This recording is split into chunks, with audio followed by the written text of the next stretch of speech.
If you'd asked me 10 years ago what my biggest fear was, I would have said something dramatic. Losing my parents. Getting diagnosed with something terminal. Watching my business fail. I never would have said, coming home on a Thursday afternoon. Because that's exactly where my life split into a before and an after. I'm 38 now.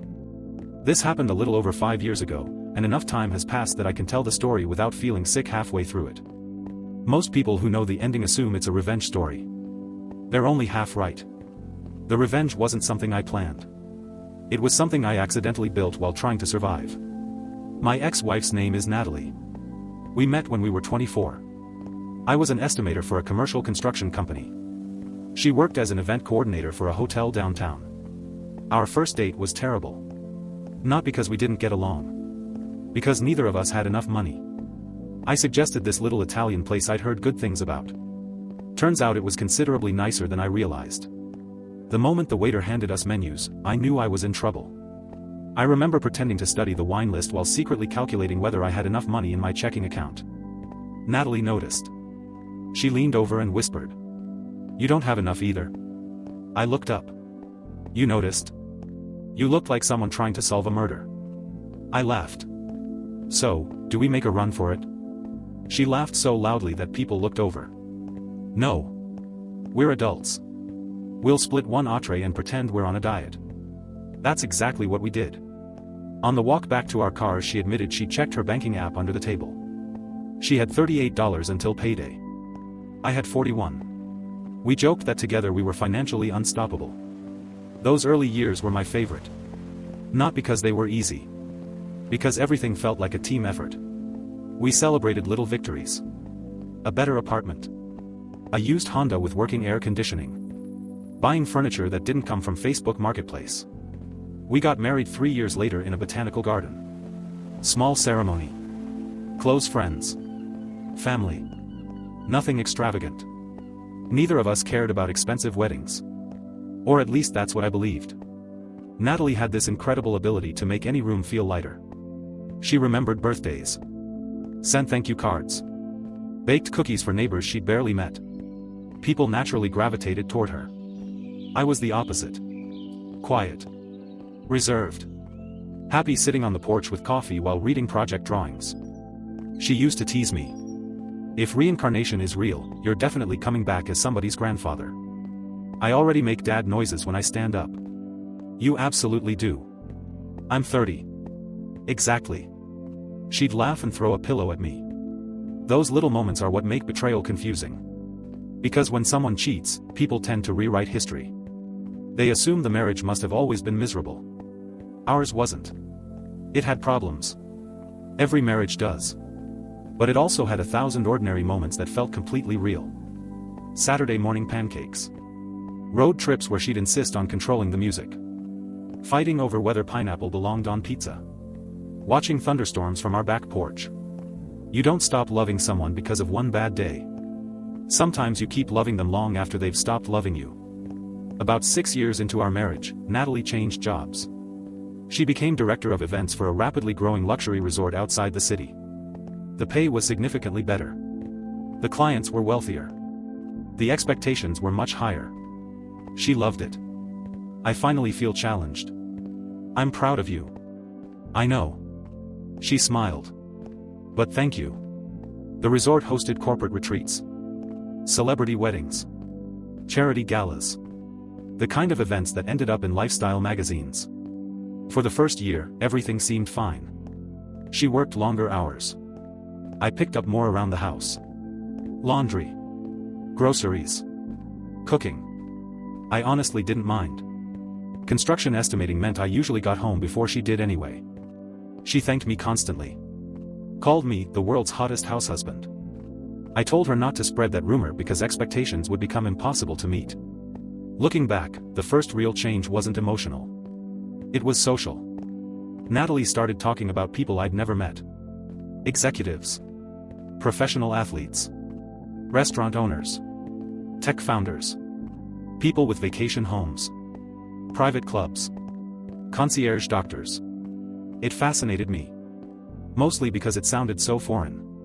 One night she came home excited. "You would have loved tonight." "What happened?" They auctioned off a bottle of wine. Okay. For $18,000. I nearly dropped my fork. For wine? Apparently. I hope it also pays your mortgage. She laughed. You're impossible. I grew up drinking whatever came in a box. I know.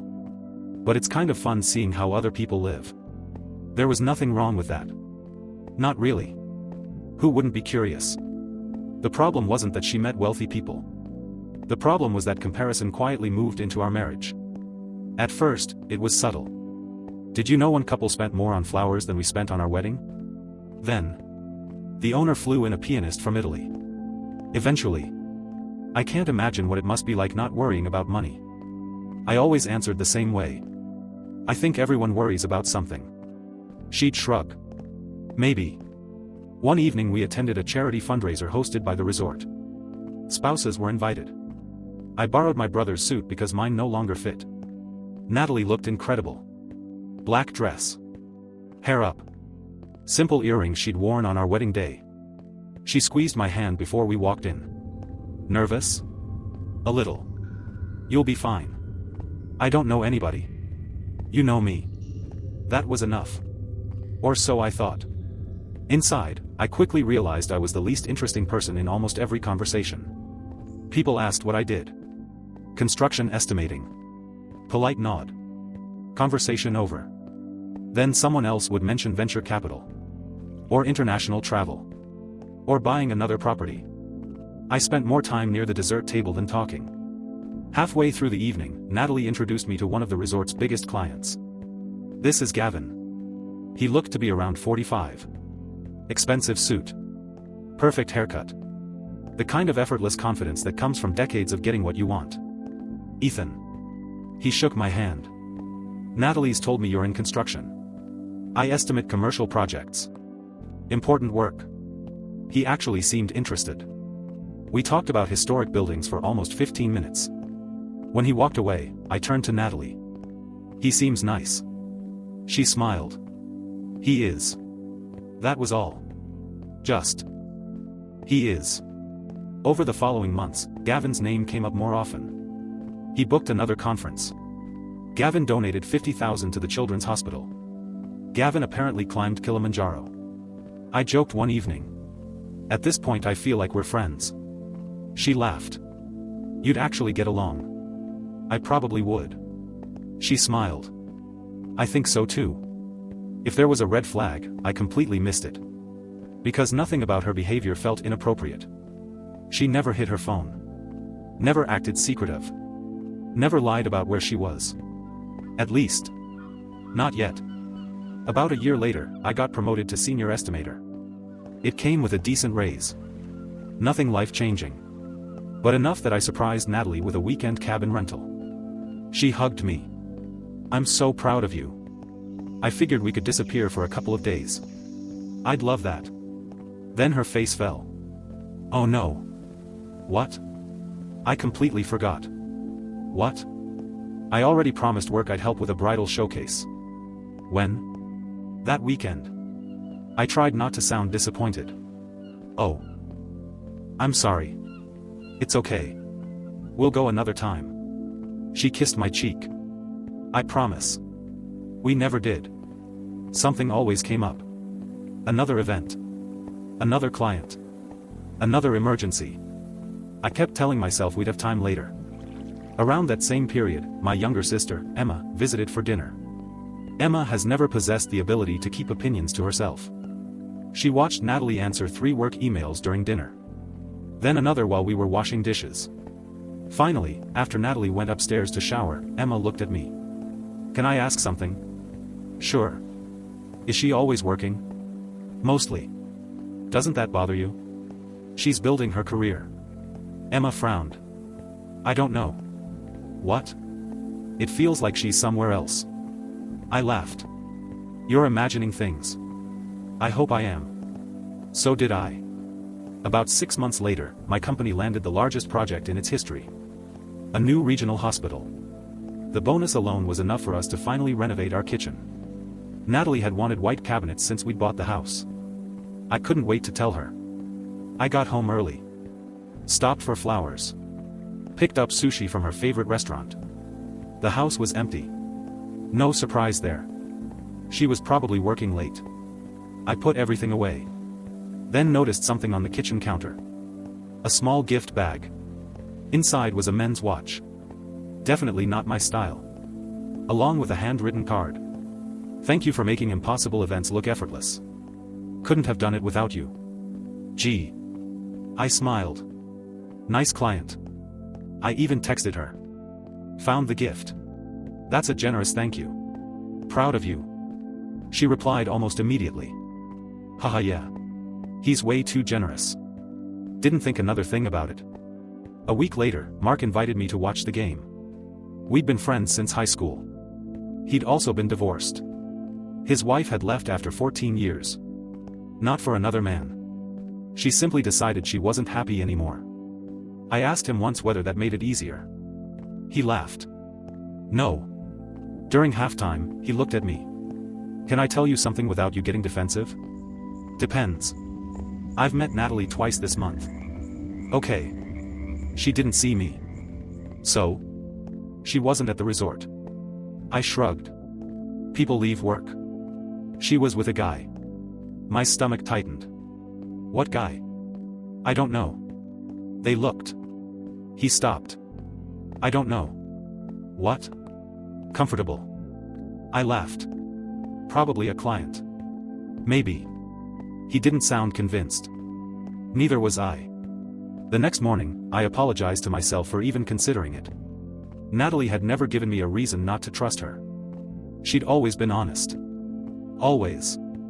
At least. That's what I still believed. A few weeks later, she walked into the living room carrying 2 champagne glasses. I have amazing news. What happened? Gavin invited us to his annual charity dinner. Us? Yes. I thought it would be good. When? Next Friday. I smiled. Sounds fun. It'll be really nice. She seemed unusually excited. I assumed she wanted me to meet one of her favorite clients. Looking back, I think part of her genuinely hoped we would get along. Maybe that would have made everything easier for her. The dinner was held at Gavin's house. Calling it a house feels dishonest. It was an estate. Long driveway. Gardens. Outdoor kitchen. Tennis court. The garage alone was larger than my first apartment. Inside, Gavin greeted us personally. Ethan.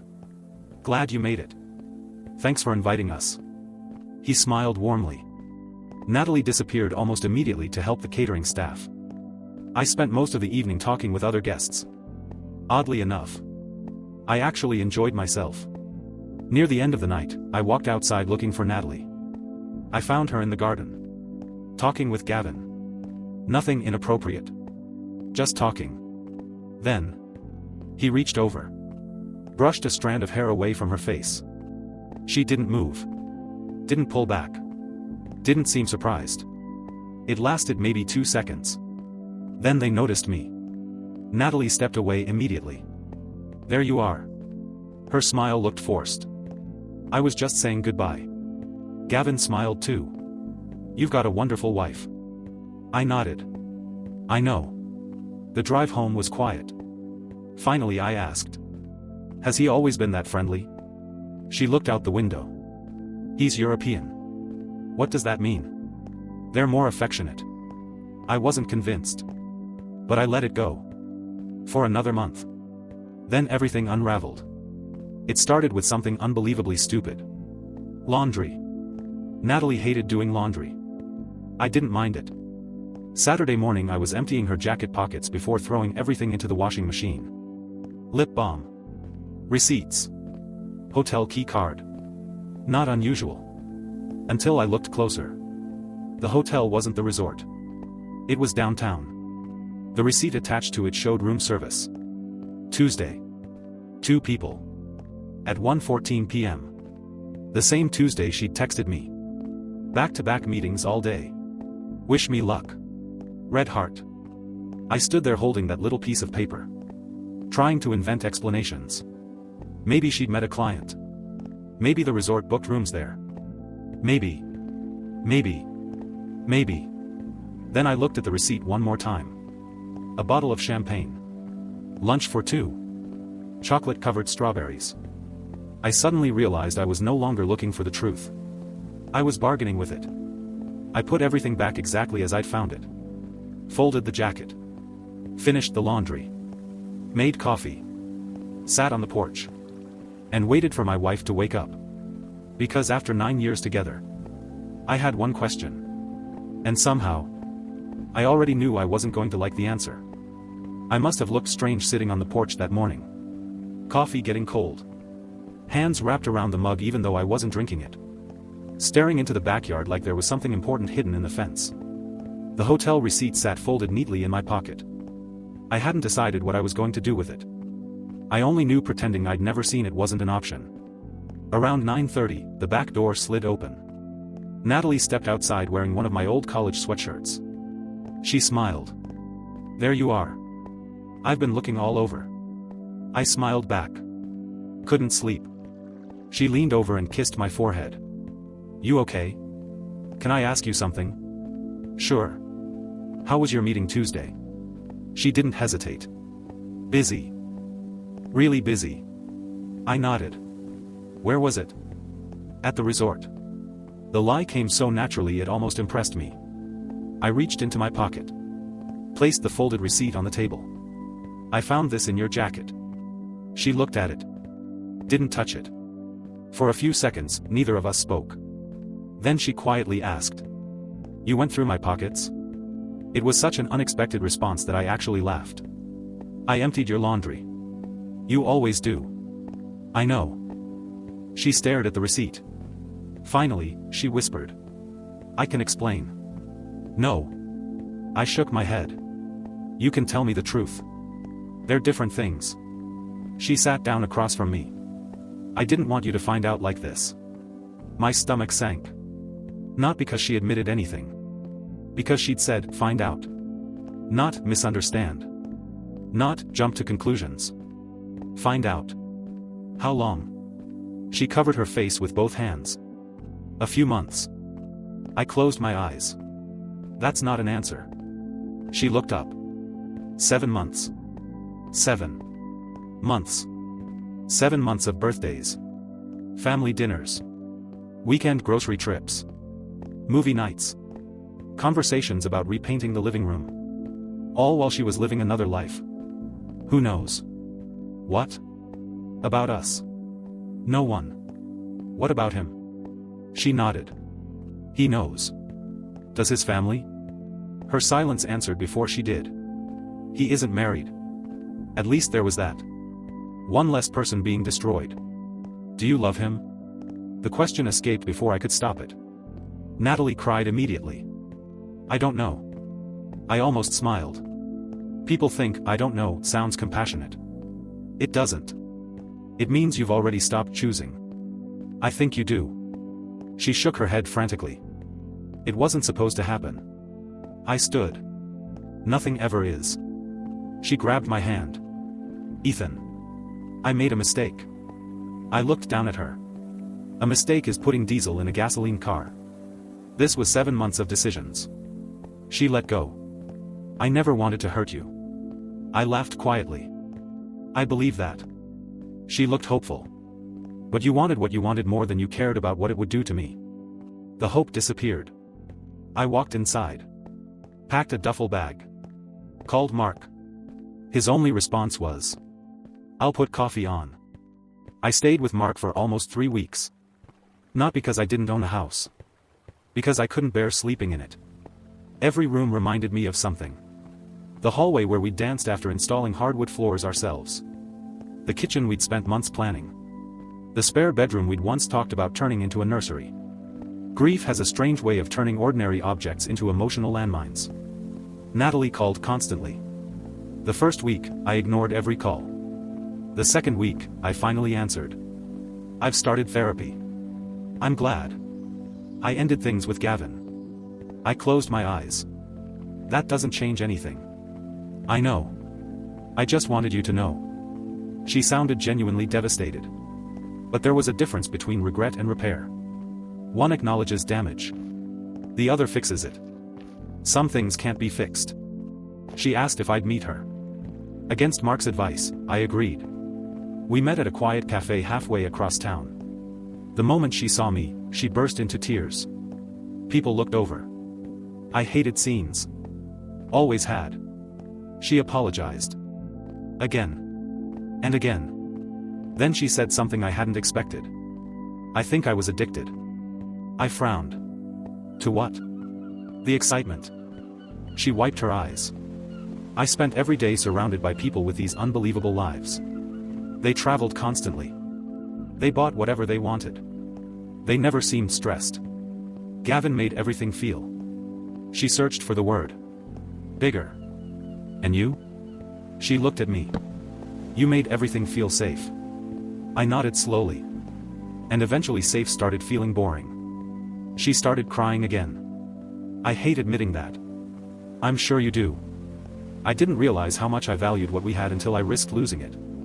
You mean until you lost it? She didn't argue. Because she couldn't.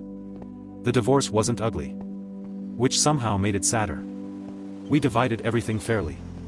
Sold the house. Split the equity. Closed our joint accounts.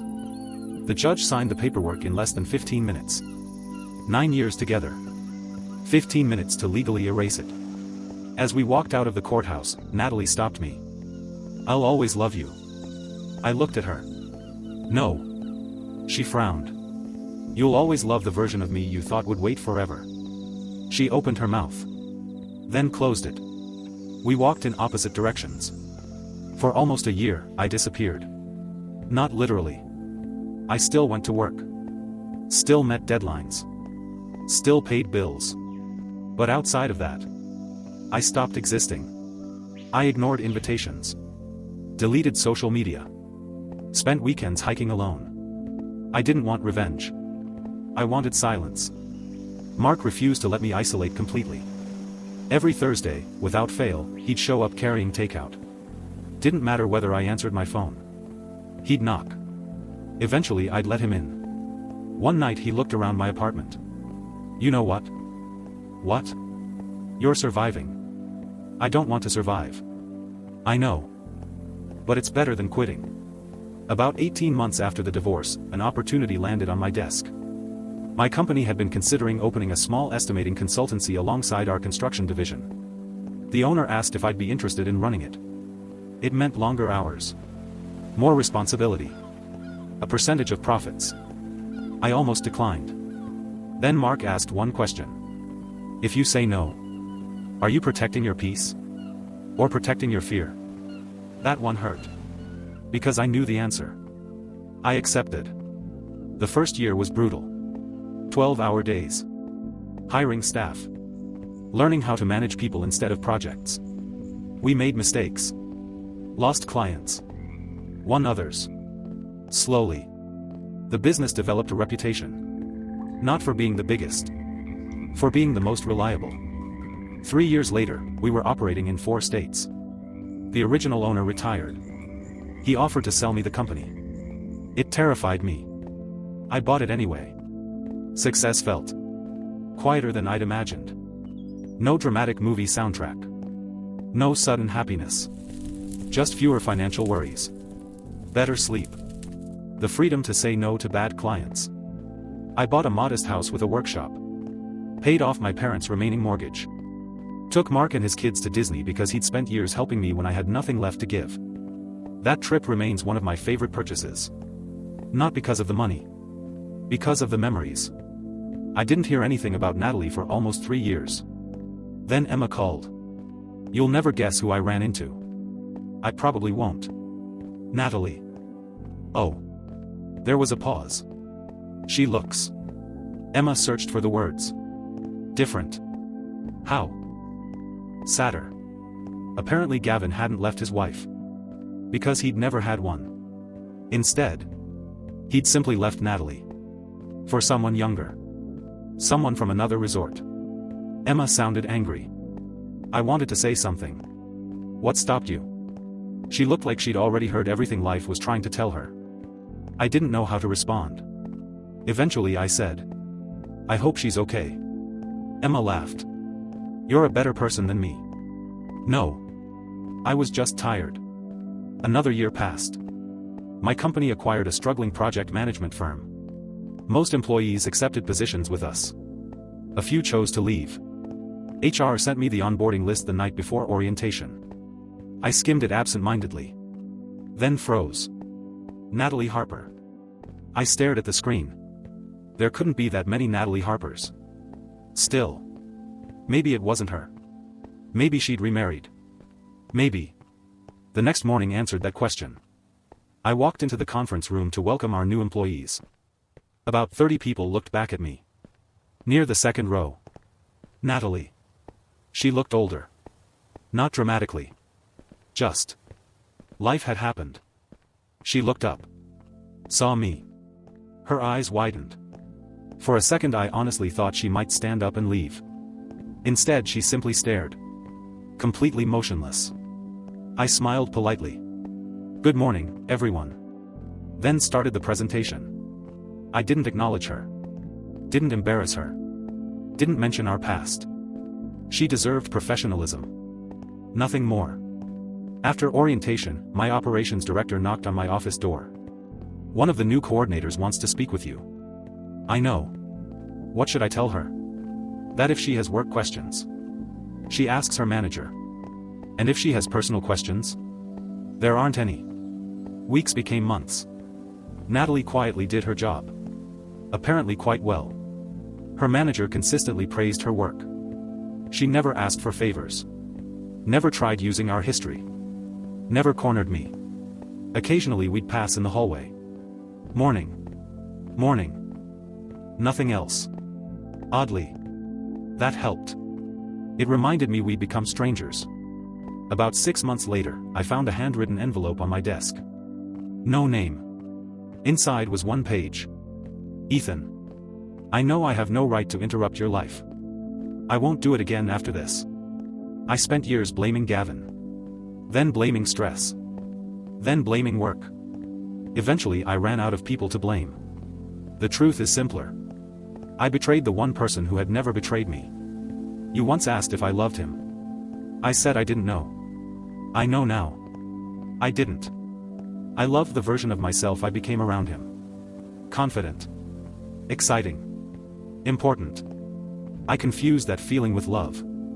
I understand now that real love looked a lot more like a man who folded laundry every Saturday without ever being asked. I'm sorry it took losing you to understand that. Natalie. I folded the letter. Put it back inside the envelope. Then placed it in the shredder. Not out of anger. Because I'd already carried enough history. I didn't need another souvenir. A few months later, Natalie resigned. She accepted a project coordinator role for a nonprofit that built affordable housing. Before leaving, she asked my assistant if I had 5 minutes. I thought about saying no. Instead, I said yes. She stepped into my office carrying a cardboard box. Just like everyone else leaving a job. Desk plant. Coffee mug. A framed picture of her parents. She smiled nervously. I won't keep you long. I appreciate that. She looked around. You built a beautiful company. Thank you.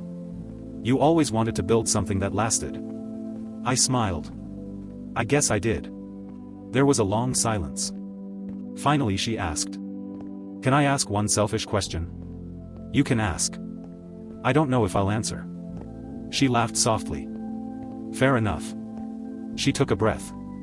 If I hadn't cheated. If I'd talked to you instead. If I'd chosen us. Do you think we'd still be together? I didn't answer immediately. Because she deserved an honest answer. Finally I said. I think we would have had a chance. She nodded. Tears filled her eyes. That's somehow harder to hear. I know. She wiped her face. I spent years telling myself our marriage would have failed anyway. I needed to believe that. Otherwise, I destroyed something good for no reason. I looked at her. There was a reason. She frowned. You wanted a different life. I just don't think it was the life you imagined. She smiled through tears. No. It wasn't. She extended her hand. Goodbye, Ethan. I looked at it for a moment. Then shook it. Take care of yourself. You too. She picked up the box. Walked to the door. Then stopped. Without turning around, she said, "You know, I used to think you were too predictable." I smiled. "And now?" She laughed quietly. "Now I think predictable is another word for trustworthy." Then she left. I never saw her again. People assumed the revenge was becoming successful. It wasn't. People assumed the revenge was watching her regret everything. It wasn't that either. The real revenge happened on an ordinary Tuesday. The day I realized I could hear her name. Think about our marriage. Remember everything she did. And still sleep peacefully that night. Indifference isn't dramatic. It doesn't make good movies. But it's freedom. 2 years later, I met Claire. She was an architect who argued with me during a planning meeting because she thought one of my cost estimates was unrealistic. She was right. I hated admitting it. She still reminds me. We're married now. Last month we were repainting the guest room when she found an old moving box I'd never unpacked. Inside was a photo from my wedding to Natalie. She looked at me. "What do you want to do with it?" I took the picture. Studied it for a long moment. Then smiled. "Keep it." "Really? It's part of how I got here." She nodded. "I like that answer." I slid the photo back into the box. Not because I wanted to revisit the past. But because I no longer needed to erase it. Sometimes people who hurt you become part of the foundation you build the rest of your life on. Not because they deserved that place. But because surviving them taught you what kind of life you actually wanted. Looking back, losing my marriage felt like the end of my story. It wasn't. It was simply the chapter that taught me something I should have known all along. The people who truly love you don't make you compete for their loyalty. They choose you. Even when someone more exciting walks into the room. And when they don't. The most powerful thing you can do isn't destroy them. It's build a life so full that one day you realize you stopped looking back without even noticing when it happened.